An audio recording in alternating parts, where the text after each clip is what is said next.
Hello friends, welcome to civil services study circle. आज हम पढ़ते हैं सिंधु घाटी सभ्यता के बारे में। ये जो वीडियो हमने बनाया है इसमें नोट्स लिए हैं जो कि यूपीएससी, आईएएस, प्री मेंस और अदर स्टेट एग्जाम्स के लिए, bank PO exams, UGC net, NDA, CDS और अदर कॉम्पिटिटिव एग्जाम्स के लिए भी काफ़ी महत्वपूर्ण हो सकते हैं। देखिए, जो सिविल सर्विसेज का सिलेबस होता है काफ़ी लेंदी होता है, तो हमारी कोशिश ये है कि इसे मिनिमाइज़ करके एक इम्पॉर्टेंट महत्वपूर्ण चीज़ ही पढ़ी जाए ताकि हम ज़्यादा चीज़ मेमोराइज़ कर सकें, ज़्यादा अच्छे तरीके से पढ़ाई कर सकें। तो आइए शुरू करते हैं सिंधु घाटी सभ्यता के बारे में। Introduction of Indus valley civilisation, परिचय लेते हैं। सिंधु घाटी सभ्यता दक्षिण एशिया के उत्तर पश्चिम क्षेत्र में एक कांस्य युगीन सभ्यता थी।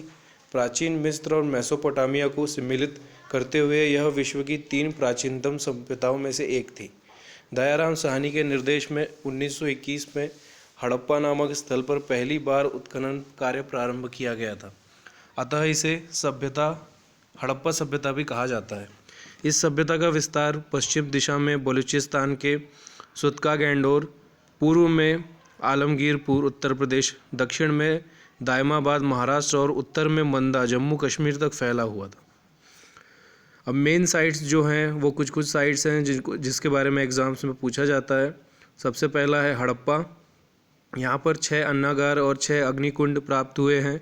यहाँ वृत्तनुमा ईंटों से बने पंक्तिदार फर्श प्राप्त हुए हैं जो संभवतः खाद्यान्न के गहन के काम आते थे। हड़प्पा के लोग टारकोल डांबर बनाने की विधि से अवगत थे। उस समय भी गृह में प्रवेश के द्वार उत्तर दिशा में होते थे। यहाँ पर R37 कब्रिस्तान भी प्राप्त हुआ है। यहाँ पर माँ देवी की मिट्टी की मूर्ति प्राप्त हुई है। दूसरा है मोहनजोदाड़ो। मोहनजोदाड़ो की खोज राखल दास बनर्जी द्वारा 1922 में की गई थी। डेट याद कर लीजिए, काफ़ी पूछा जाता है इसके बारे में। सिंधी भाषा में मोहनजोदाड़ो का शाब्दिक अर्थ है मृतकों का टीला। यह सिंध पाकिस्तान के लरकाना ज़िले में सिंधु नदी के पश्चिम में और सिंधु नदी और घग्गर हाकड़ा नदी के मध्य में स्थित है। सिंधु नदी वर्तमान में भी इस स्थल के पूर्व में बहती है, परंतु घाघरा, हाकड़ा और घग्गर नदी सूख चुकी है। यहाँ पर एक विशाल स्नानागार, एक विशाल अन्नागार, बड़े हॉल, एक कांसे की नर्तकी की मूर्ति, योगी की मोहर, एक 250 ग्राम वजनी गले का हार एवं कई अन्य मोहरें प्राप्त हुई है। एक सभागार, रसोई व आंगन के साथ सुव्यवस्थित घरों के साक्ष्य भी प्राप्त हुए हैं। मोहनजोदड़ो शहर की 7 परतें इंगित करती है कि शहर को 7 बार नष्ट किया गया और पुनः निर्माण किया गया था। लोथल दोस्तों बता दूं, लोथल जो था वो एकमात्र बंदरगाह था इंडस वैली सिविलाइजेशन का। इसकी खोज SR राव द्वारा 1954 में वर्तमान गुजरात के भाल क्षेत्र में की गई थी। यहाँ से लाल काले मिट्टी के बर्तन, तांबे के औजार, ईंटों द्वारा निर्मित टैंक की संरचना, एक मोती बनाने का कारखाना और ईरान की मोहर प्राप्त हुई है। कालीबंगा की खोज एक इतावली भारतविद लुइगी पियो तेस्सेटोरी द्वारा 1953 में की गई। यह राजस्थान के हनुमानगढ़ जिले में स्थित है। यह मोहनजोदाड़ो की तरह सुव्यवस्थित नहीं थी। यहाँ जल निकासी व्यवस्था नहीं थी, परंतु कुछ अग्निकुंड और एक जूते हुए खेत के साक्ष्य प्राप्त हुए हैं। धौलावीरा जो है वो सबसे नवीनतम है की खोज 1922 में JP जोशी द्वारा गुजरात के कच्छ किले में की गई थी। धौलावीरा में एक बड़े दरवाजों पर बड़े अक्षरों में लिखा गया लेख प्राप्त हुआ है। रॉक कट वास्तुकला एवं आधुनिक जल प्रबंधन व्यवस्था के साक्ष्य प्राप्त हुए हैं। सिंधु घाटी सभ्यता की प्रमुख विशेषताएं। इस सभ्यता के लोग नाप तौल की इकाइयों से परिचित थे क्योंकि यहाँ की कुछ लकड़ी के टुकड़े प्राप्त हुए हैं जिन पर माप तौल की इकाइयाँ अंकित थी। मृत्यु के बाद शव को दफनाया जाता था। बनवाली एवं कालीबंगा 2 चरणों को दर्शाती है, पूर्व हड़प्पा सभ्यता और हड़प्पा सभ्यता। बिना दुर्ग के शहर चन्हू दड़ो था। सिंधु घाटी सभ्यता की प्रमुख विशेषताएं। नगर नियोजन हड़प्पा सभ्यता की एक प्रमुख विशेषता थी, अतः यह सभ्यता प्रथम शहरीकृत सभ्यता भी कहलाती है। कस्बे 2 भागों में विभक्त थे तथा दुर्ग एवं निचला कस्बा। दुर्ग में शासन प्रबंध करने वाले सदस्य रहते थे, जबकि कस्बा का निचला भाग जनसाधारण के लिए था। धौलावीरा इसका एकमात्र अपवाद है क्योंकि यह 3 भागों में विभक्त था।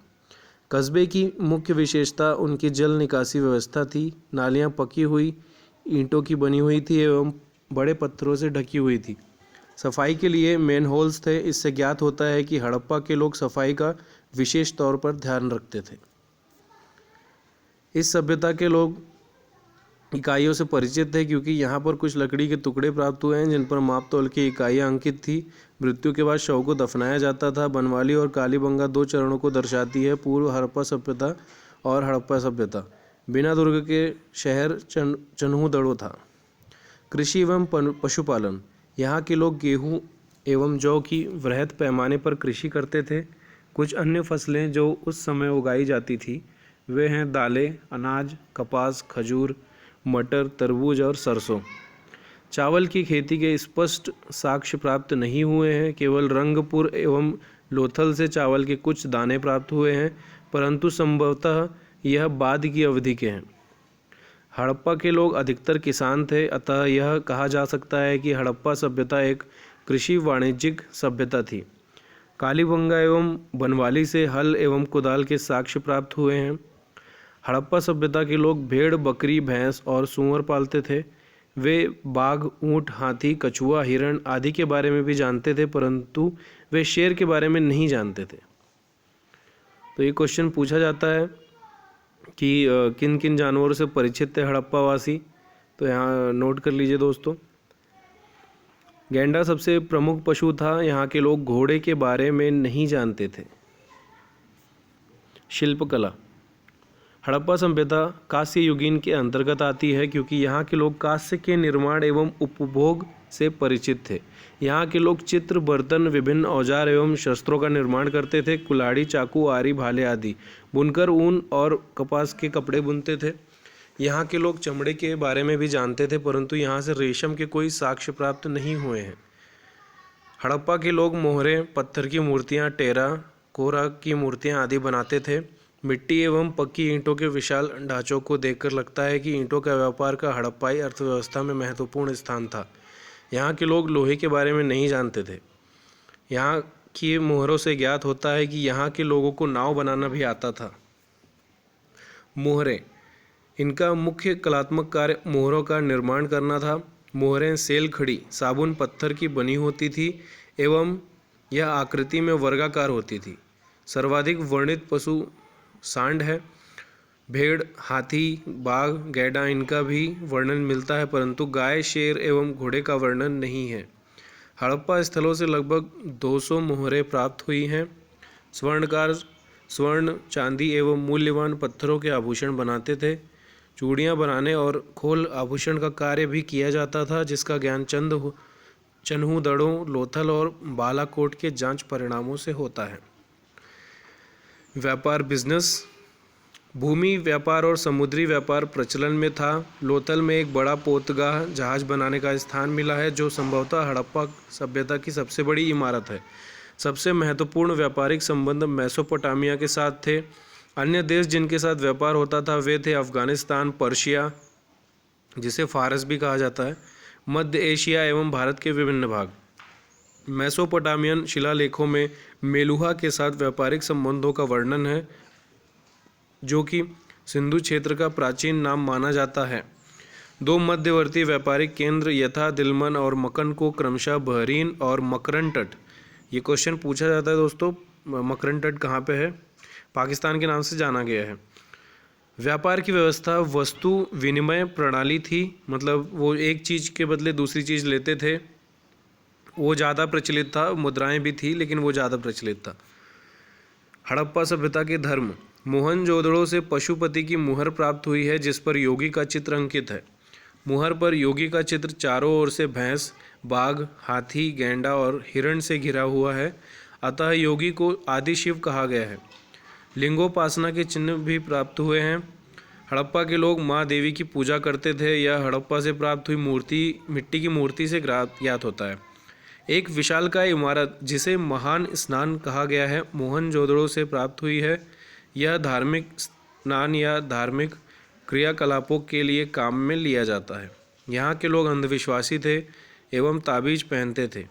हड़प्पा सभ्यता के लोग पीपल के पेड़ की पूजा करते थे। इस सभ्यता से मंदिरों के कोई साक्ष्य प्राप्त नहीं हुए हैं।